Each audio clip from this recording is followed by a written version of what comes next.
Alors, nous allons discuter maintenant de la loi de l'attraction avec Noël Wan. One comme le number one. W-A-N, cela dit. Mais bon, nous allons discuter de la loi de l'attraction. Donc, qu'est-ce que la loi de l'attraction?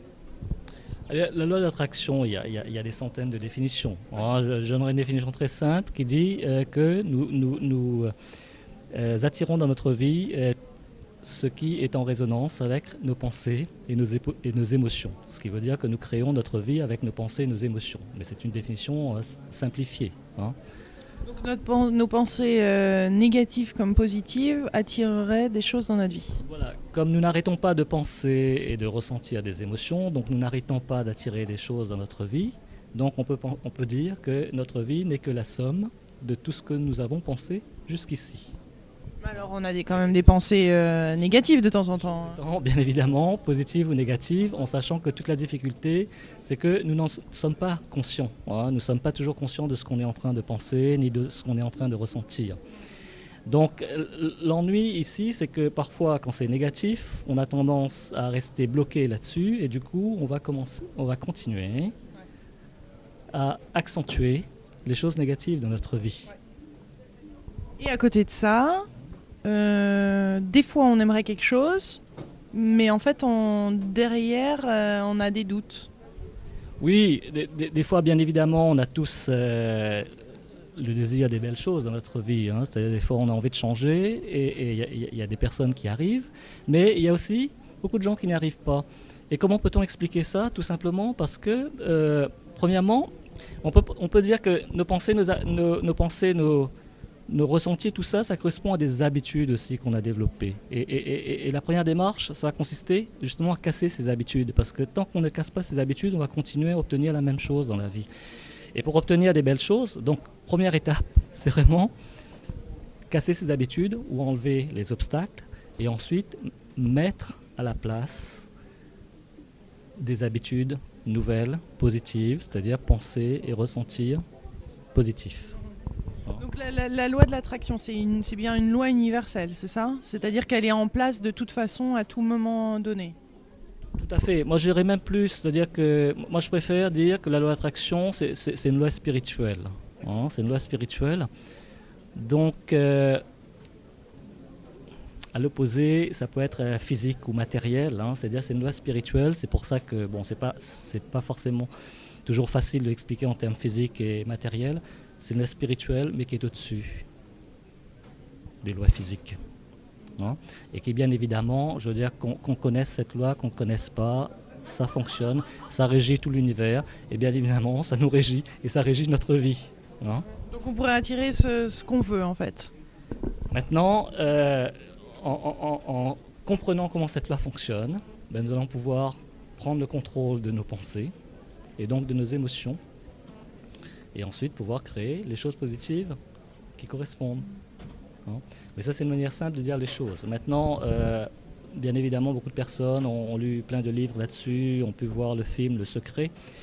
Toujours est-il qu'il y a des choses essentielles qui ne sont pas révélées dans le film, dans les livres. Et c'est pour ça que 99% des gens n'arriveront pas à obtenir des résultats concrets uniquement en lisant le livre, en voyant le film. Qu'est-ce qui manque selon vous à ce best-seller Le Secret, donc qui a été vendu à des millions de copies à travers le monde, qui expliquait la loi d'attraction, mais est-ce qu'il manquait pour vous un élément essentiel qui sont peut-être mal expliqués et qui ne permettrait pas aux gens de vraiment manifester, enfin attirer vers eux une vie, la vie qu'ils désirent? C'est-à-dire que moi j'anime des stages, j'ai formé plusieurs personnes et j'ai coaché aussi plusieurs personnes, je vois bien les difficultés qui se présentent. Et c'est comme ça que j'ai découvert pourquoi ça ne marche pas. Bon, ceci dit, le film est très bien, moi je salue tout le travail qui est fait actuellement par tous ces enseignants de la loi d'attraction, c'est vraiment quelque chose de très fabuleuse dans le monde actuel, c'est une chance extraordinaire qu'on a aujourd'hui. Et donc c'est vraiment un très bon travail. Grâce à cela, beaucoup de gens aujourd'hui connaissent l'attraction alors qu'il y a seulement 1 an, 2 ans, n'avaient jamais entendu parler. Donc, alors que Einstein en parlait déjà il y a bien longtemps. Oui, bien évidemment, tous les grands maîtres, Jésus-Christ, Bouddha, on en a toujours parlé, sauf qu'on n'utilisait pas forcément le terme loi d'attraction. Einstein, bien évidemment, un grand spiritualiste, connaissait cette loi. Alors, pour revenir qu'est-ce qui manque en fait dans ce film pour avancer? C'est-à-dire le film met beaucoup l'accent, bien évidemment, sur le côté positif, c'est-à-dire comment créer de nouvelles pensées, la voiture, l'argent et tout ça. C'est matériel aussi quand même. Hein. Bon, il y a une critique aussi que l'on peut faire parfois, peut-être, ça donne l'impression, bien que moi dans le film Le Secret, c'est pas purement matériel. Il y a aussi une dimension spirituelle qui est présente dans ce film. Mais par contre, la première impression, effectivement, pour beaucoup de gens, c'est que matériel, mais c'est pas que matériel. Et la première difficulté pour beaucoup de gens, ça veut dire si aujourd'hui on a une vie qui n'est pas satisfaisante, c'est aussi avec la loi d'attraction qu'on a créé notre situation actuelle. Donc on serait 100% responsable de notre vie. On est bien évidemment 100% responsable, mais toujours est-il que le film là ne donne pas le moyen de sortir de ça. Hein, c'est-à-dire, et c'est ce qu'on peut appeler dans le langage ésotérique le karma, mais pour utiliser un mot neutre, on peut dire on a une mémoire en nous. La mémoire qui correspond à la somme de toutes les pensées, les émotions qu'on a eues. Donc la première étape, ça va consister à nettoyer cette mémoire ou ce karma négatif, entre guillemets, parce que c'est ça qui va nous bloquer. Hein. Et c'est là où moi j'amène un travail. Hein. C'est-à-dire que je disais tout à l'heure le livre, le film et tout ça. Le problème, c'est que ça donne l'illusion à beaucoup de gens. Il suffit de lire le livre, d'aller à la FNAC, d'acheter 10 livres et de lire ou de regarder le film. Mais ça ne suffit pas. Il faut bien évidemment passer à la pratique. Et surtout, il n'y a rien de mieux que de travailler avec quelqu'un qui lui, a bien compris, elle a expérimenté et qui connaît véritablement cette loi. Hein? Donc voilà. Donc ça passe par la visualisation ? La visualisation, je dirais, ce sont les techniques qui viennent après, dans un deuxième temps. Hein. C'est-à-dire, premièrement, d'abord nettoyer, enlever tout le négatif. Et une fois que ça c'est fait ? Une fois que ça c'est fait, après, bien évidemment, là, on va amener le positif. Et le positif, une des techniques, c'est la visualisation, mais ce n'est pas la seule que j'enseigne. Hein. C'est-à-dire que, en fait, c'est un ensemble de techniques. Et ce que je dis, c'est que, je fais une conférence tout à l'heure, hein, c'est-à-dire que, aussi l'autre erreur, c'est de croire que c'est uniquement une question de pensée et d'émotion. Hein, première étape, on a parlé des blocages, mais pour pouvoir contrôler nos pensées, agir sur nos pensées, nous devons passer au niveau supérieur. C'est ce qu'Einstein a dit, hein, nous ne pouvons pas résoudre un problème au niveau où il a été créé, donc il faut passer au niveau supérieur. Et le niveau supérieur, ça va être la conscience. Hein, moi, c'est la conscience, c'est à ce niveau-là que ça se passe. Donc, une étape essentielle, hein, qui vient même avant le nettoyage dont j'ai parlé tout à l'heure, ça va consister à ouvrir sa conscience, hein, avoir un esprit ouvert, et qui pour moi, métaphoriquement, je peux dire, qui consiste à ouvrir le robinet pour avoir accès à la source, parce que là, d'où viennent toutes les belles choses qu'on puisse imaginer. Hein, là où il y a Encore faut-il être comme, c'est pour ça que vous parlez de nettoyage, parce qu'encore faut-il savoir qu'on mérite toutes ces bonnes choses dans notre vie. Et pour pouvoir ouvrir le robinet, il faut, c'est sûr, être ouvert, mais il faut aussi savoir que, enfin, le recevoir, vouloir.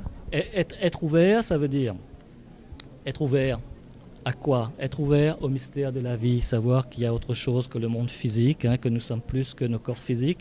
Donc c'est cette ouverture qui va amener tout le reste, je dirais. Mais ça va être aussi la chose la plus difficile pour beaucoup. Ça va être aussi la chose la plus difficile pour beaucoup. C'est pour ça que la loi d'attraction, je veux dire, moi tel que je l'enseigne à des gens quand même qui ont un certain niveau spirituel. Je dirais, sinon, je ne m'intéresse pas. Les gens qui sont purement matérialistes, ils ne peuvent pas comprendre ce que j'enseigne. Voilà. Donc être ouvert et aller vers des choses positives. Et ces choses positives, là aussi, à un moment donné, on va comprendre que ce n'est pas que des choses matérielles. Donc d'un point de vue spirituel, alors qu'est-ce que vraiment, parce que quand on parle de spirituel, c'est quand même l'âme, on parle d'univers, on parle d'une autre dimension que la dimension physique. Alors qu'est-ce que cet aspect-là de nous vraiment recherche ? Cet aspect-là, pourquoi? Parce que c'est l'aspect ultime, je dirais. Parce que la chose la plus profonde qu'on recherche, hein, les gens utilisent toutes sortes de mots, ils appellent ça le bonheur, la paix de l'esprit, la sérénité, la plénitude. Toutes ces choses-là ne sont pas des choses matérielles. Ce n'est même pas, je dirais, des émotions ou des pensées. C'est au niveau de la conscience que ça se passe. Et à chaque fois qu'on aborde le niveau de la conscience, on aborde le niveau de l'esprit, d'où spiritualité. Hein, voilà. Et là, les possibilités infinies s'ouvrent à nous. Les possibilités sont bien évidemment l'infini parce que là, je veux dire, là on accède à la vérité. Et là, on peut comprendre ce que c'est que l'amour inconditionnel, on peut comprendre ce que c'est que la compassion, on peut comprendre ce que c'est que la gratitude, on peut comprendre ce que c'est que le vrai bonheur. Mais toutes ces choses, comme je dis, les mots ne pourront jamais expliquer toutes ces choses-là. Je veux dire, c'est des choses qu'il faut expérimenter, qu'il faut découvrir par soi-même et qu'il faut vivre par soi-même. C'est pour ça que les mots ne suffiront jamais pour expliquer ces choses-là. Et là, nous devons faire confiance, bien évidemment, aux paroles de tous les grands maîtres qui, eux, sont passés par là. Et la seule chose qu'ils nous disent tous, vous n'avez qu'à suivre mon enseignement et vous connaîtrez aussi ce que moi j'ai connu. Donc est-ce qu'on peut créer par l'ego? L'ego, c'est le gros obstacle, hein, c'est-à-dire ce qui va empêcher justement d'ouvrir La valve? le valve, ça va être l'ego. Parce que chez beaucoup, la majorité d'entre nous, voilà celui qui a pris le pouvoir. Chez moi-même, hein, moi qui fais des études, j'ai des études d'ingénieur et tout ça, j'étais jamais conscient à quel point j'étais sous l'emprise de mon ego. Comment on peut savoir qu'on est sous l'emprise de l'ego? C'est très simple. Soit on peut s'observer soi-même, observer les autres. Hein. Déjà, quelqu'un qui, chaque phrase commence par moi, je. Hein. Quelqu'un qui veut toujours imposer son idée, sa conviction aux autres, qui veut dominer les autres. Forcément, voilà, les manifestations. Une vie dominée par le matériel aussi? Oui, une vie dominée par le matériel, bien évidemment. Dès qu'on ignore l'esprit, ce qui va prendre une place prépondérante, bien évidemment, ça va être le côté matériel. Mais l'ego va aussi rechercher le pouvoir, hein, va rechercher le pouvoir. Est-ce que le pouvoir est vraiment matériel? À un moment donné, ça va être le principal but de l'ego. Comment s'en détacher pour vraiment créer, co-créer avec l'univers? Se détacher de son ego. Ben, justement, c'est tout ce travail, c'est quand on va ouvrir son esprit, qu'on va demander l'aide de l'invisible, petit à petit, on va recevoir cette aide, cette force, cette énergie nécessaire pour surmonter son ego. Et là, moi j'enseigne aussi dans mes stages, hein, ces techniques de méditation. Bien évidemment, la pratique par excellence, c'est la méditation. Et la méditation, c'est quelque chose, bien évidemment, c'est un mot qui recouvre beaucoup de choses, mais ça reste néanmoins la voie ultime. On ne parle pas de visualisation, on parle de méditation, donc c'est-à-dire arrêter la pensée et juste être dans ce monde de silence, c'est ça? Et la méditation, ça va commencer par la concentration, ensuite une concentration de plus en plus pointue, jusqu'à un moment donné on arrive à faire complètement le vide. Bien évidemment, dans cette méditation, si on veut travailler sur un objectif, on va pouvoir y mettre la visualisation. Mais la visualisation n'est pas, je veux dire, la méditation, ça permet de faire beaucoup de choses, hein, mais dont la visualisation, quand on veut utiliser la méditation pour accélérer la manifestation de son objectif. Donc à un moment de la méditation, on mettrait une image où on commencerait à vouloir visualiser, parce qu'en même temps, méditation, c'est-à-dire abstraire la pensée, mais là vous êtes en train de dire il faut à ce moment-là planter une petite graine un petit peu en plein milieu de cette méditation qui va germer. Comment ça se passe? Il y a deux choses. La méditation des grands maîtres, eux, ils ne cherchent rien du tout. C'est-à-dire ils sont là uniquement pour chercher le vide, le silence. Et là, ils vont connaître un état de béatitude et ils vont être dans la gratitude. Nous, on n'en est pas encore là. Nous, on dit oh, je veux une belle voiture, aujourd'hui ça ne va pas, j'ai pas beaucoup d'argent, il faut que j'améliore ma situation financière, ainsi de suite. La méditation va nous y aider aussi. Mais là, on va y mettre ça. Mais encore faut-il pouvoir se débarrasser de toutes les pensées négatives qui sont à l'origine justement de notre situation insatisfaisante d'aujourd'hui. Donc au départ, la méditation va consister à faire le vide.